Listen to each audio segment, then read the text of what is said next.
大家好，Welcome to Live HK，This is your Captain Speaking。今日咧想同大家做翻個鞋評，即係 N 年冇做啊，所以咧就同大家做翻對 KD18先啦。嗰個 launching period 咧就非常之尷尬，因為點解而家會季尾嘅時候嚟出對 signature 咧？但係 but anyway 啊，喺開始呢條短片之前咧，懇請大家先訂閱我哋頻道，同埋咧 join 我哋 Discord group， 因為咧而家咧進入 summer season 嘅時候咧，將會約好多人咧打 friendly 啊，咁所以如果想同我哋咧 AMC 球隊打波嘅話咧，記得入翻 Discord group DM 翻我哋就 OK 啦。仲有如果有波衫嘅需要咧，亦都可以 DM 揾我。OK，without further ado， 大家一齊嚟睇下呢對 KD18 啦。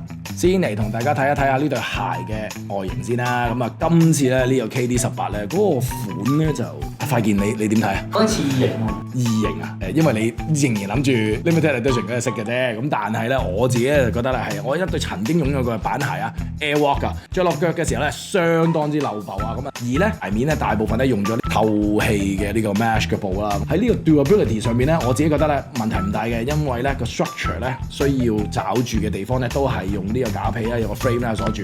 但係咧，其餘嘅部分咧就係用咗非常之透氣嘅物料啦。咁啊，同埋呢啲物料咧係相當之容易污糟啊。基本上咧，冷氣機滴水咧滴落去嘅時候咧，你對鞋都可以唔使報銷嘅，但係要攞去洗咯。咁啊，係啦，咁啊，今次我哋呢個選色咧就係銀白灰啊，咁啊就係呢啲你最中意嘅。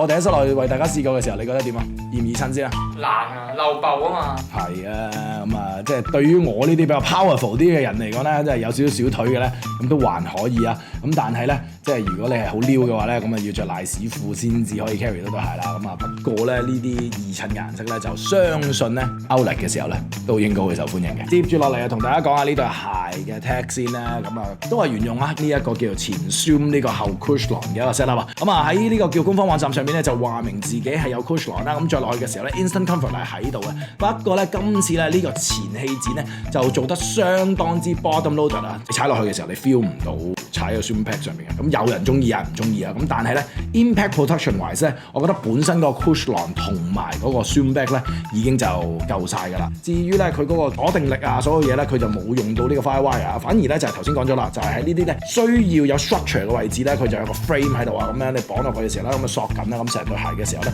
嗰個叫 lockdown 嗰個 containment 咧都做得 OK 嘅。不過咧攞上手嘅時候咧，你問我嘅話咧，佢唔係好 budget 感覺嘅，即係咧相對嚟講啊，即係比起呢個 Book One 啊或者咧係 Honest 嘅鞋咧，佢仍然都係高一個 tier 嘅。但係啦，唯獨是就係嗰個叫 spec wise 咧就好似唔多吸引啦。但係咧着落去嘅時候咧都舒服嘅。咁啊，如果啱 fit 嘅話咧，應該啊一般嘅星斗市民夠用㗎啦。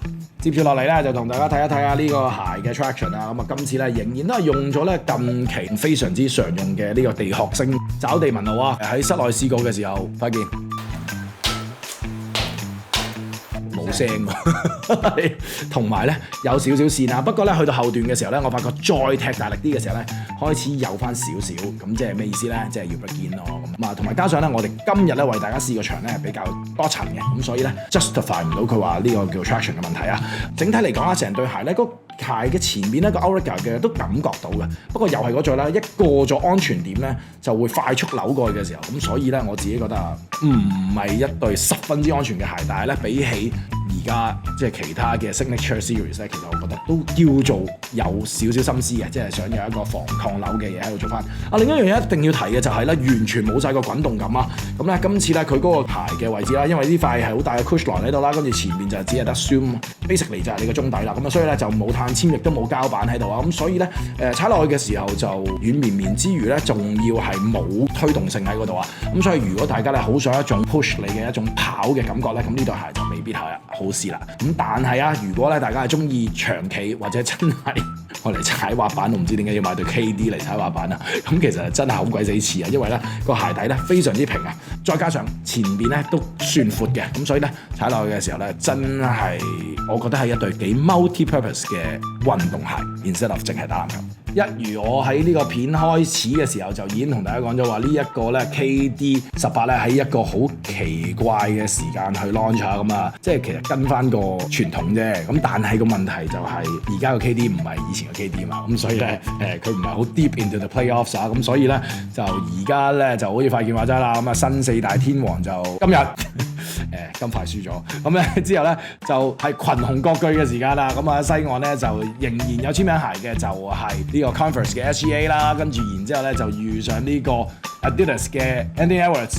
咁咧至於東岸咧 Halliburton 咧唔講唔知啊。頭先 search 嘅時候原來係彪馬嘅，不過嗰對鞋咧就同 Melo 嘅 Neutral 咧非常之相似啊，亦都係一對我都覺得係幾危險嘅鞋。咁啊至於 New York Knicks 咧就係 Kobe fans， 即係仍然都係着翻 Nike 啊。咁啊睇嚟啊嚟緊咧呢一個簽名鞋嘅市場咧將會係又係要一個龍爭虎鬥同埋係一個薪火相傳嘅時候啦。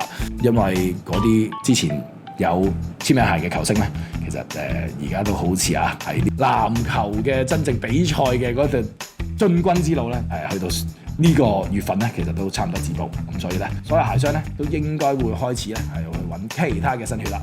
好，今日時間差唔多，記住係 MyJack 嘅 Shoes Are Meant to Be Worn。如果大家中意呢條短片嘅話咧，記得咧就 like、share 同埋 subscribe 翻我哋 channel， 仲有 Discord Group 買波衫約打波。祝福大家耶穌愛你哋，我哋下次再同大家講個其他鞋同埋其他嘢啦，拜拜。